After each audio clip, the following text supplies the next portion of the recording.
Mimi is in St. Paul listening on KTNF. Hey, Mike. Hi.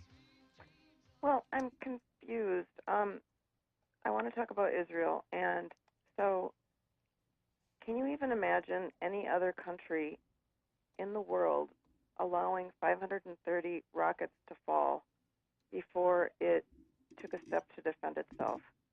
And then, hearing the last segment, you guys were talking about not wanting to help fund the Iron Dome. The Iron Dome isn't just to protect Israelis.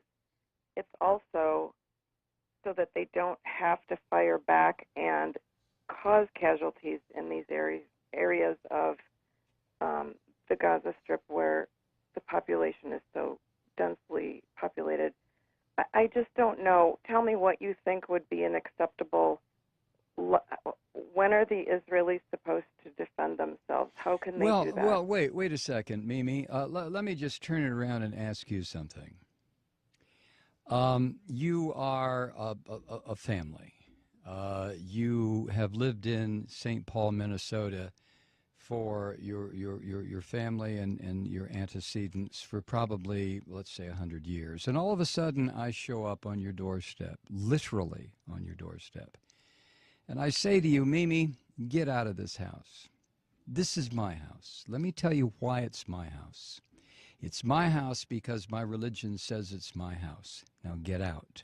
Now, I happen to be standing on your doorstep with a gun pointed at your head and at Wait, your... who are you? No. Hold on. No. I listened to you. You okay, listened but to I me. don't know which side you're talking from, but okay. All right, Mimi, I'm going to put you on hold so you can go ahead and interrupt if you want to. But I'm standing on your front porch, and I order you and your family out of your house. And I tell you that it's my house, not your house. And the reason it's my house and my block and my neighborhood is because my religious belief says it's mine. And you sit there and you say, well, no. What are you talking about? We've been here 100 years. I'm sorry. Get out, Mimi. So you leave. And the reason you leave is because you know if you don't, I'm going to blow up your house and probably blow up your family. So you leave and you move down the street. And for the next 60 years, you sit there and you get very, very angry because I came into your house and told you to get out. So what you do, Mimi, you decide, well, I know what I'll do. I'm going to start throwing rocks at what used to be my house, and it'll break the windows. That'll make that damn Malloy move. So you start throwing rocks. And then I come outside and I say, Mimi, were you throwing rocks? And you look at me rather sheepishly. And that's when I level an RPG at you and your family and your house. And I pull the trigger, and all of a sudden, whoosh, you're all gone. Now, which of us is the terrorist? You tell me. But tell me on another phone call, Mimi, because I'm not going to get involved in a big discussion about this. Thank you. Wow. When does Israel have a right to defend itself? Well, when do I have a right to defend myself? I came in and took Mimi's house.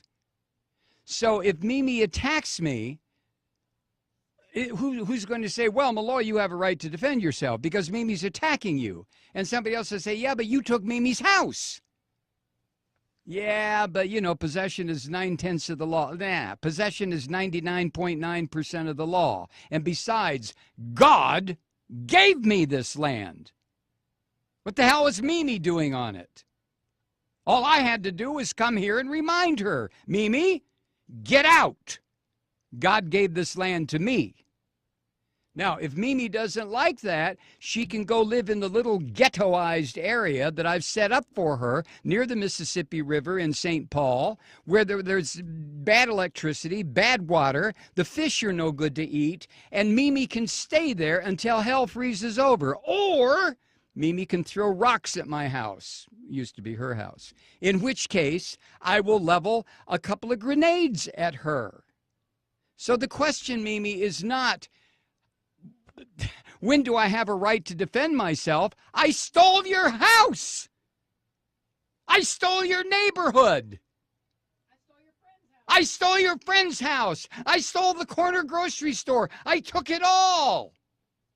When do I have a right to defend myself? You have to be kidding. You have to be kidding. Let me recommend a book for you, Mimi. It was written by Rabbi Meir Kahana. The title is They Must Go. Read it and call me back.